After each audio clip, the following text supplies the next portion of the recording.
พออันนั้นคือสีแดงโอ้โหจะซื้อมาจากถุงถุงเดียวซื้อปลูกถุงเดียวนี่เลยแบบมันปลูกจะสิพอกินอยู่บ่เลยคือกินเล็กๆน้อยๆแต่คือปลูกกินเล็กน้อยซื้อเลยถุงเท่าไหร่ถุง7,000โอ้จะอยากปลูกผักยังไงสิซื้อมาฝากปลูกหมักแตงแล้วก็หมักทั่วอยากปลูกหมักแตงกับหมักถั่วเลยเอาไม้มีเนี่ยไอ้ซื้อมาฝากเด้อมื้อหน้าเด้อมันมีกลิ่นอายขึ้นพี่น้องเอ้ยอายหอมผักผักบุผักไงก็ผักหอมป้อมมันมีอายขึ้นหอมผักบ่ได้ใส่ปุ๋ยกินแล้วผักบ่ได้ใส่ปุ๋ยเลยธรรมชาติมันก็งามสำนี้แหละผักบ่ได้ใส่ปุ๋ยโดยคุยกี่แบดดิโดยได้หน่อยคุยกี่เป็ดกี่ไก่กี่แบด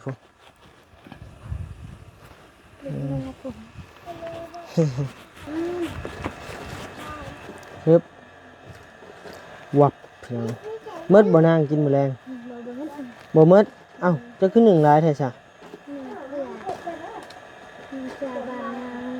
โอ้หนึ่งเพื่อจะบ่เหย้าบ่บ่เหย้ามากินก้อยกุ้งน้ำก็เลยวันหนึ่งเพื่อเลยหนึ่งเพื่อสองติ๊บพี่น้องเลยบ่เหย้าน้องเพิ่นหนึ่งเข้าวันเพื่อสองติ๊บผู้นี่นะเจ้า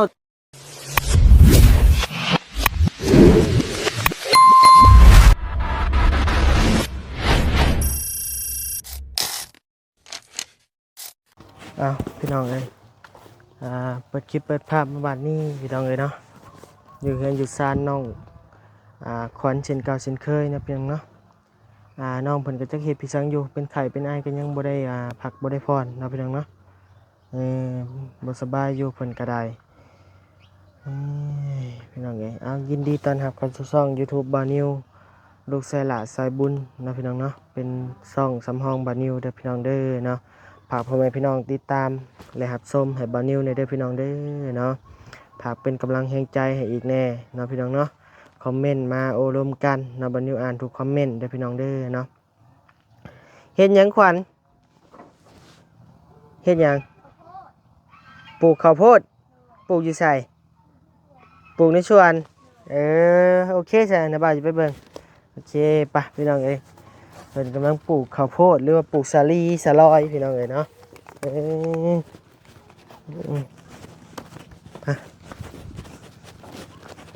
เป็นช่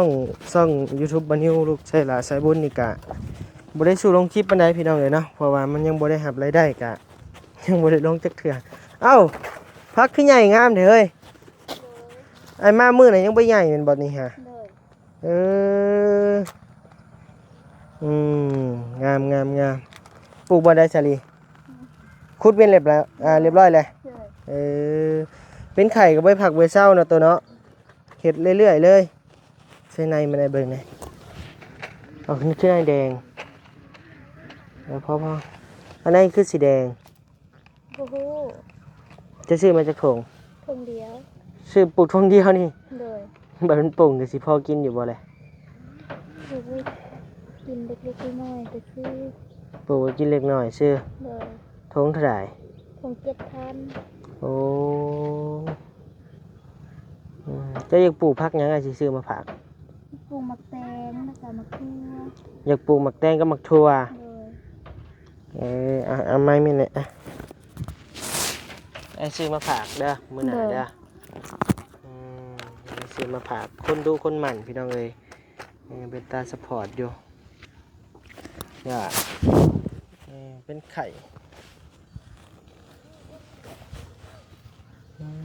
ก็บ่อยู่บ่เศร้านะพี่น้องเลยคุ้มหนึ่งจังใน3ในหนึ่งเลยใส่น้อยแท้บัดได้ปลูกเลยฮุบใส่เป็นถุงเห็นให้มันงามกันงามบ่เลย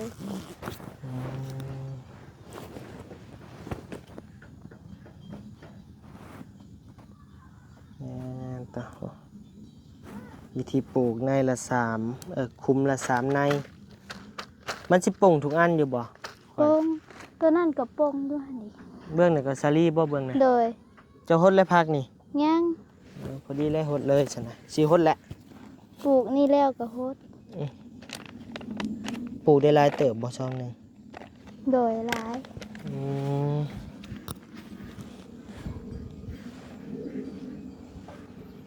บ่ได้อยู่บ่ได้เช่าพี่น้องเอ้ย ปลูกแล้ว เห็ดไปเลยขอแต่มีแนวเห็ดแม่นเบิดเลยนี่เนาะ โดย ไผขุดนาง น้องเอง เออ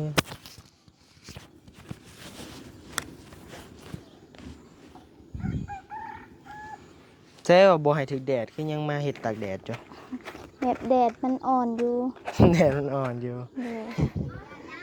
อืมพี่น้องเอ้ยเอามือเน็กลงอีก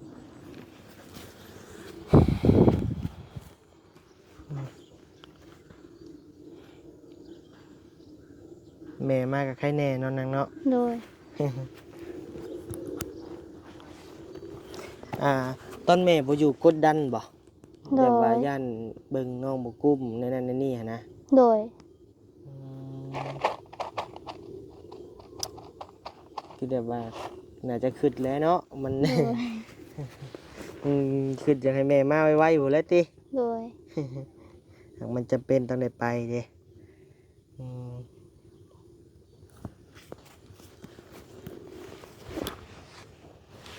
บัวคือหักแหละ บ่ได้ฮักเอาออก ตั้งเอาออกบ่ โดย เอ แบบ อ มื้อเช้านี่ได้น้ำบ่ขึ้นก็เลยเอาน้ำมารอ โอ้ได้บ่ขึ้นแล้วน้ำมาลองลง โดย หรือขึ้นบ่บัดนี้ โดย เออน้ำมันบกเนาะ โดย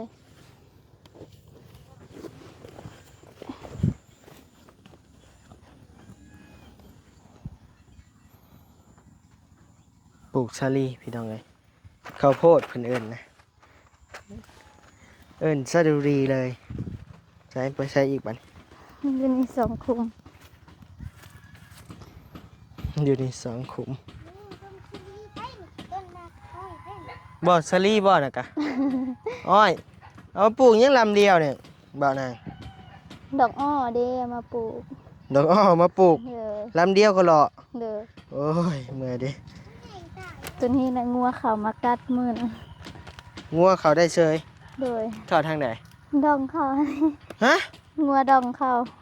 ชูงบ่ชูงนี่ได้ โดย ป้า ไม่ก็บ่เสียบพุงมันตายเนี่ยเนาะ เออดองเข่าว่าฉันเพิ่งโชว์แม่แล้วมันมีกองไม้เนาะ โดย อืม ทำขึ้นได้น้ำเพื่อนนะไป ขึ้นได้น้ำเนี่ยไปเป็นอยู่บ่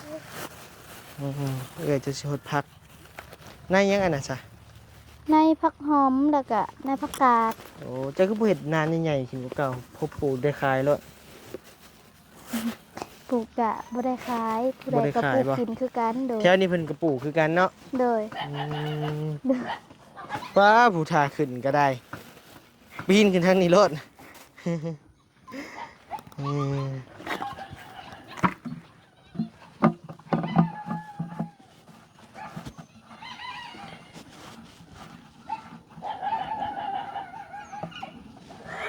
เฮ้ยมาแล้วพี่น้องเลย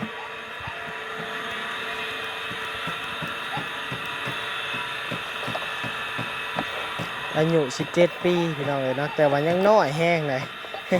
เพิ่นน้อยๆเลยพี่น้องเลยเทียบเซบานิวกับเพียงแต่ขี้แห่บ่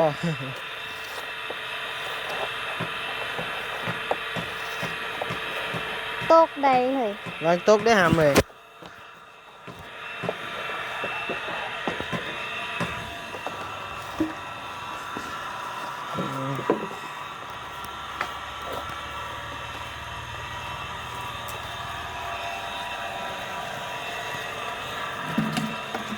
แนวนี่เนาะใครแต่ว่าเพิ่นมีน้ำบาดาลพี่น้องเลยเนาะ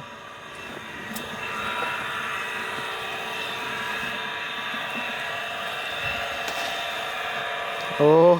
เต็งฮดเดี๋ยวนี้เลยบ่ โดย ใครอยู่สบายอยู่อันนี้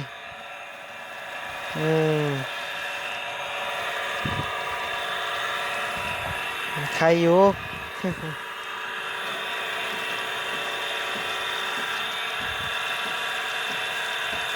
ประมาณจักมือมันแตก ประมาณ4-5 มื้อ โอ้ผักสลัดพี่น้องเอ้ยนี่กะ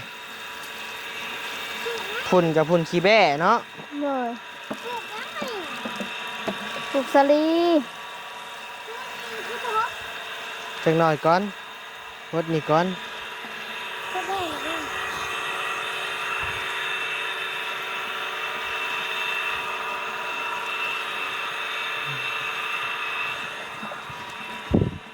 โอ้ผักกาดได้นี่เนาะ โดย ใหญ่ดิกินได้อยู่บ่นี่ ได้ โอ้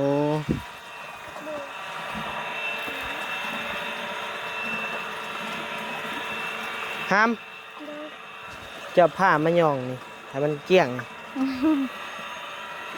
บ่ได้ดอกบ่มากก็อย่าห้ามเลยอายันซ่องไอ้ปิ้ว ยันผิดกด YouTube พี่น้องเอ้ย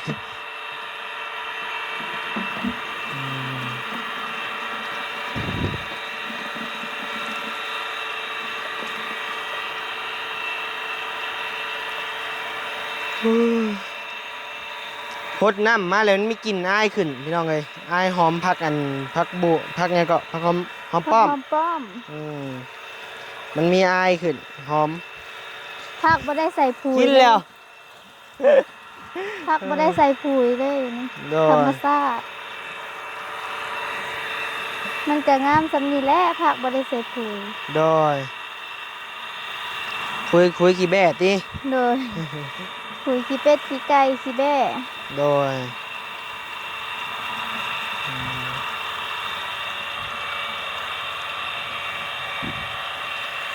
ไพ่พาจะเห็ดนี่ฉลาดแท้ เฮ็ดเอง เออ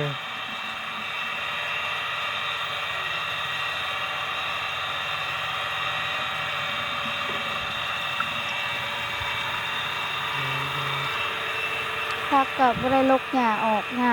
ทิ้งหมดเลย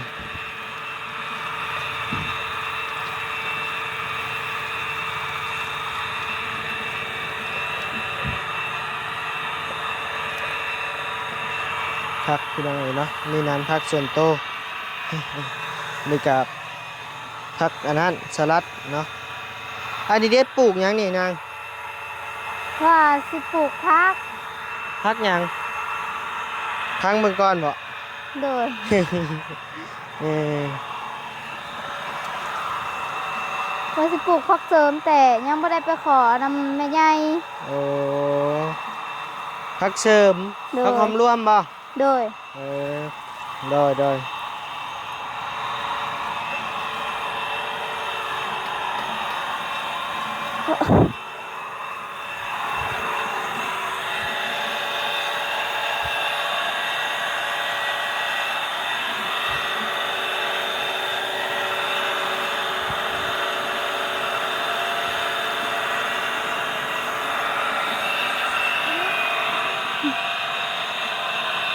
หลายนี้พักพี่น้องเอ้ย เฮ็ดอยู่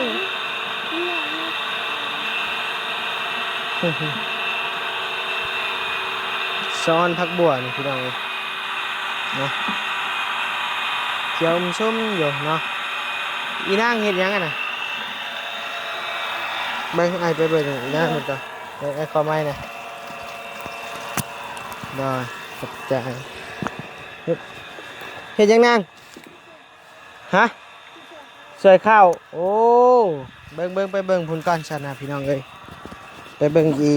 นางหยังลืมชื่อแหละอีนางอ้อสวยข้าว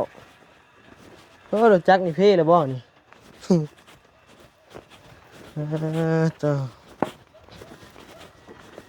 ในอ้อมสวยข้าวพี่น้องเอ้ยสุกเลยนางลูกแล้วเห็ดเป็นมัดได้น้อยๆเล็กๆน้อยๆก็เป็นมัดพี่น้องไอ้พวก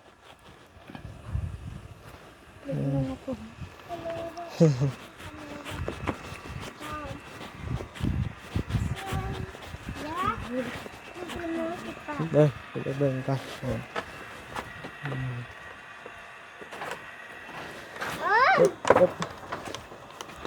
ใช้ลืมถอดเกลือแล้วบัดนี้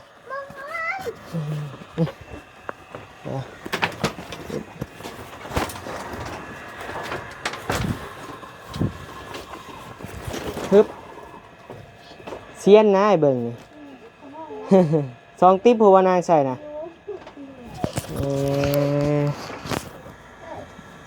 เบิ่งปับ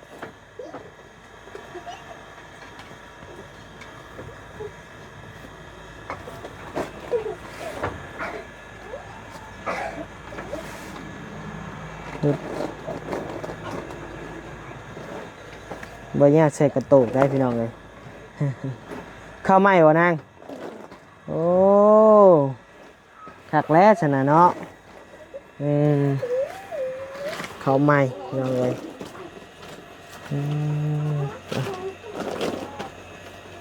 แม่เราไปอยู่แล้วล่ะพี่น้องเลยไปจอบนั่นจอบนี่แล้วกัน